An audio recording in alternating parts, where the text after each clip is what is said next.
Hello વિદ્યાર્થી મિત્રો, હું તમારું આપણી ચેનલમાં હાર્દિક સ્વાગત કરું છું। તો ફટાફટ આપણી ચેનલને લાઈક એન્ડ સબસ્ક્રાઇબ કરી દેજો, જેથી મારી ચેનલ ઉપર તમને દરેક વિડીયો જોવા મળશે 1 થી 8 ધોરણના।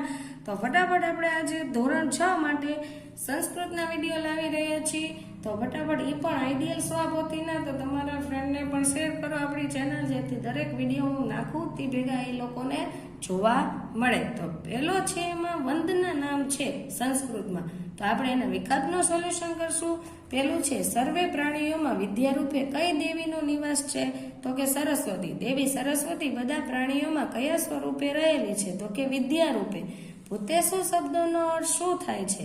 તો કે સમગ્ર સૃષ્ટિમાં પંચમહાભૂતમાં દેવી સર્વભૂતેશુ કેન રૂપેણ સંસ્થિતા, એટલે કે વિદ્યા રૂપેણ આવશે। કવિ કઈ માતાને પ્રણામ કરે છે? તો કે સંસ્કૃત ભાષા રૂપી।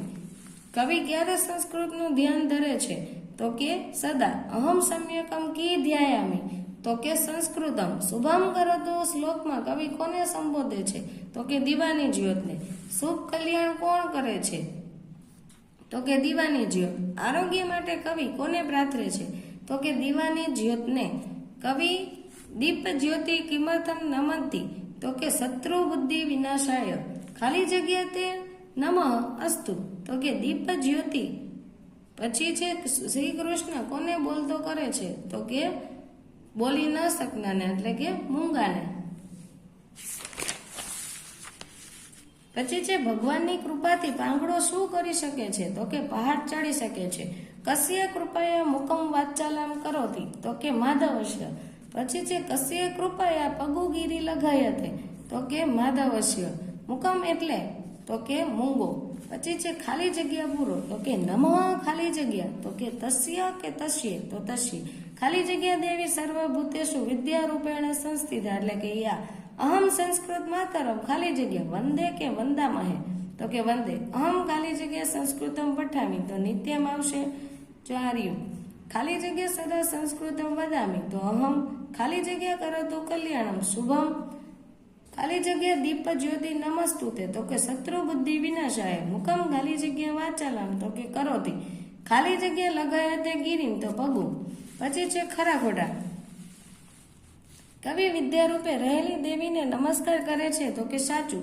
કવિ દેવીને એક જ વાર નમસ્કાર કરે છે, ખોટું। કવિ ક્યારેક જ સંસ્કૃત ભાષા બોલે છે, ખોટું। કવિ ભગવાનનું ધ્યાન ધરે છે, તો કે ખોટું। પઠામી સંસ્કૃતમ શ્લોકમાં શું સંસ્કૃત લોકોનો મહિમા ગાવામાં આવ્યો છે? એટલે કે સાચું। ભગવાન શ્રી કૃષ્ણ પરમાનંદ સ્વરૂપ છે, તો કે સાચું। પાગડો દોડી શકતો નથી, સાચું। શ્રી કૃષ્ણ મૂંગાને બોલતો કરે છે, તો સાચું। પછી દીવાની જ્યોત અંધકાર દૂર કરે છે, સાચું। શત્રુના નાશ માટે કવિ નમસ્કાર કરે છે, એટલે કે ખોટું। પછી છે પ્રશ્ન નંબર 4, સાચા શબ્દ પર રાઈટ કરો। સર્વભૂતેષુ એટલે કે પંચમહાભૂતોમાં સમગ્ર સૃષ્ટિમાં। પછી સંસ્થિતા, તો કે રહેલી છે। સમ્યકમ એટલે કે સારી રીતે। મુકમ એટલે મૂંગાને। માધવમ એટલે શ્રી કૃષ્ણને। કવિ દીપ જ્યોતિ પાસે શું માગે છે? કવિ દીપ જ્યોતિ પાસે કલ્યાણ, આરોગ્ય અને ધન સંપદા માગે છે। દુષ્ટ બુદ્ધિનો નાશ કોણ કરશે? દુષ્ટ બુદ્ધિનો નાશ દીપ જ્યોતિ કરશે। પછી ત્રીજો પ્રશ્ન છે મુકમ કરોતો શ્લોકમાં કોને વંદન કરવામાં આવ્યા છે? મુકમ કરોતી શ્લોકમાં પરમ આનંદ સ્વરૂપ શ્રી કૃષ્ણને વંદન કરવામાં આવ્યા છે। શ્રી કૃષ્ણની કૃપા શું કરી શકે છે? શ્રી કૃષ્ણની કૃપા મૂંગાને બોલતો કરી શકે છે અને પાંગડાને પર્વત ઓળંગાવે છે। પછી છે પ્રશ્ન નંબર 6, નીચે આપેલા પ્રશ્નના સંસ્કૃતમાં ઉત્તર આપો। તો કે દેવી વિદ્યા રૂપેલા કુત્ર સંસ્થિતા વર્તતે, તો દેવી વિદ્યા રૂપે સર્વભૂતેષુ સંસ્થિતા વર્તતે। શુભમ કહ કરોતુ, તો કે શુભમ દીપ જ્યોતિ કરોતુ। મુકમ વાચાલામ કહ કરોતી, તો કે મુકમ વાચાલામ પરમાનંદ માધવમ કરોતી। હવે છે સંધિ છૂટી પાડો, તો કે પરમાનંદ, તો કે પરમ પ્લસ આનંદ। તમહમ, તો તમ પ્લસ અહમ। નમસ્તસ્ય, તો નમ પ્લસ તસ્ય। હવે નીચે તમને શ્લોક પૂર્તિ આપેલી છે, તમે એ સ્વાપતિમાંથી પણ જોઈ લખી શકો છો અથવા પાઠ્યપુસ્તકમાંથી। પહેલી શ્લોક પૂર્તિ છે યા દેવી સર્વભૂતેષુ વિદ્યારૂપેણ સંસ્થિતા નમસ્તસ્ય નમસ્તસ્ય નમસ્તસ્ય નમો નમઃ. જો વિદ્યાર્થીઓ આ શ્લોક પૂછી રહીને પરીક્ષામાં 2 માર્કમાં ફરજિયાત માટે પૂછાય છે, તો ફટાફટ દરેક વિદ્યાર્થી આ શ્લોક પૂર્તિ બાકી કરી લેવી, જેથી કોઈ વિદ્યાર્થીના 2 માર્ક જઈ શકે નહીં. ખાસ કરીને રસવાઈ, દીર્ઘ, મીંડું એ બધાનું ખાસ ધ્યાન રાખવું. પઠામી સંસ્કૃતમ ખાલી જગ્યા સંસ્કૃતમ માતરમ, તો કે પઠામી સંસ્કૃતમ નિત્યમ વદામી સંસ્કૃતમ સદા ધ્યાયામી સંસ્કૃતમ સમ્યકમ વંદે સંસ્કૃત માતરમ. પછી છે અહીંયા શુભમ કરોતુ ખાલી જગ્યા નમસ્તુતે, તો શુભમ કરોતુ કલ્યાણમ આરોગ્ય ધન સંપદમ શત્રુ બુદ્ધિ વિનાશાય દીપ જ્યોતિ નમસ્તુતે. પછી ચોથું છે મુકમ કરોતી ખાલી જગ્યા પરમાનંદ માધવમ, તો કે મુકમ કરોતી વાચાલમ પંગુ લગયતે ગિરિ યત કૃપા તમઃ વંદે પરમાનંદ માધવમ. હવે નીચે તમને શ્લોકનું ભાષાંતર આપેલું છે. તો પહેલો શ્લોક યા દેવી સર્વભૂતેષુ વાળો છે, તો એનું ભાષાંતર જે દેવી બધા પંચ મહાભૂતોથી નિર્મિત સમગ્ર સૃષ્ટિમાં વિદ્યા રૂપે રહી છે તેને નમસ્કાર, તેને વારંવાર નમસ્કાર. બીજો શ્લોક પોતીનું ભાષાંતર છે પઠામી સંસ્કૃતમ નિત્યમ વદામી સંસ્કૃતમ સદા, એટલે કે હંમેશા સંસ્કૃત વાંચું છું, હંમેશા સંસ્કૃત બોલું છું, સારી રીતે સંસ્કૃતનું ધ્યાન ધરું છું. ધ્યાયામી સંસ્કૃતમ સમ્યકમ વંદે સંસ્કૃત માતરમ, એટલે કે હું સંસ્કૃત ભાષા રૂપી માતાને વંદન કરું છું. શુભમ કરોતુ કલ્યાણમ આરોગ્ય ધન સંપદમ શત્રુ બુદ્ધિ વિનાશાય દીપ જ્યોતિ નમસ્તુતે. હે દીવાની જ્યોત, શુભ કલ્યાણ કરે, સ્વાસ્થ્ય અને ધન સંપત્તિ આપ, શત્રુઓની બુદ્ધિના વિનાશ માટે તને નમસ્કાર હો. પછી છે મુકમ કરોતુ વાચાલમ પંગુ લગયતે ગિરિમ, તો જેની કૃપા મૂંગાને બોલતો કરે છે, ભાંગડાને પહાડ ઓળગાવે છે. પછી યત કૃપા તમે વંદે પરમાનંદ, તો તે પરમાનંદ શ્રી કૃષ્ણને હું વંદન કરું છું. ચલો વંદના પાઠનું સોલ્યુશન અહીંયા પૂરું થાય છે. હવે આપણે ચિત્ર બધાની 1 થી 3 જોઈ લઈએ. ચલો પહેલું ચિત્ર છે ખુરશી, તો એને આપણે શું કહેશું? આસંદ. બીજું બોલ છે, તો બીજા બોલને તમે શું કહેશો? કંદુક સંસ્કૃતમાં.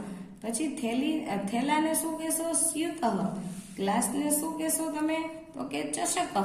મોબાઈલને શું કહેશો? તો કે ભ્રમણભાસ. ઝાડને શું કહેશો? તો કે પાદપ. પર્વતને તો કે પર્વત. પલંગને તો કે પર્યક.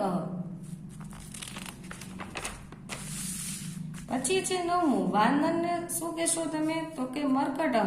ખુરશીને શું કહેશો? તો કે આસંદ. સ્ત્રીને સમીકર. ટ્યુબલાઇટને દંડદીપ. વૃક્ષનું હમણાં જ આવ્યું હતું પાદપ. પછી કટહ ને ચટાઈ. પત્રભારને પેપર વેઇટ. સ્યુતને શું કહેશો? સ્યુતહ ને થેલો. સમીકરણ ને તો કે સ્ત્રી. નીચે પાછા ઈ જ જોડકા તમને આપેલા છે, તો હવે તમે સોલ્યુશન કરી શકો છો. બીજી ચિત્ર બનાવી જોઈએ આપણે. હોડીને આપણે શું કહેશું? તો કે નૌકા. પછી આ સાવેણાને તો કે સમાજરની. માળાને જપમાલા. આ ખિસકોલી છે તો એને વૃક્ષશાયિકા કહેશું. પછી છે ટપાલ પેટી, તો કે પત્ર પેટિકા. આ સોય છે તો કે સૂચિકા. અગ્નિ પેટિકા તો માચીસ. બાલિકા તો કે છોકરી. પછી છે પીપીલિકા તો કે કીડી. પછી છે નિસરણી, તો નિસરણીને આપણે શું કહેવું? નિસેણી. પછી સોયને સૂચિકા.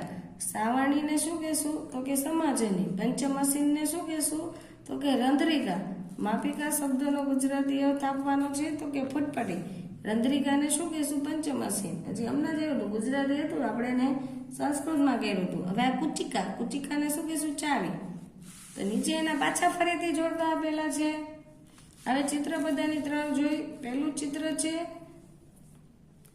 બારણાનું, તો કે એને કહેવાય દ્વારમ. પછી સ્ટોપરના આંગણાને શું કહેશું? તો કે અગ્રલમ. કોમ્પ્યુટરને શું કહેશું? તો કે સંગણકમ.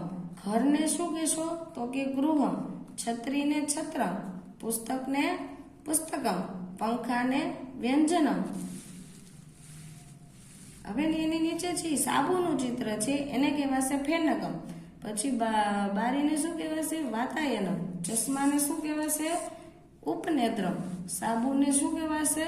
તો કે ફેન્નગમ. શર્ટને શું કહેવાશે? યત્તગમ.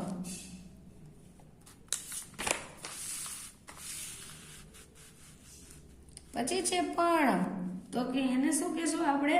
પાંદડું. આમ્રફલમને કેરી, વ્યંજનમને પંખો, નેત્રમને આંખ, વાતાયનમને બારી, ઉપનેત્રમને ચશ્મા.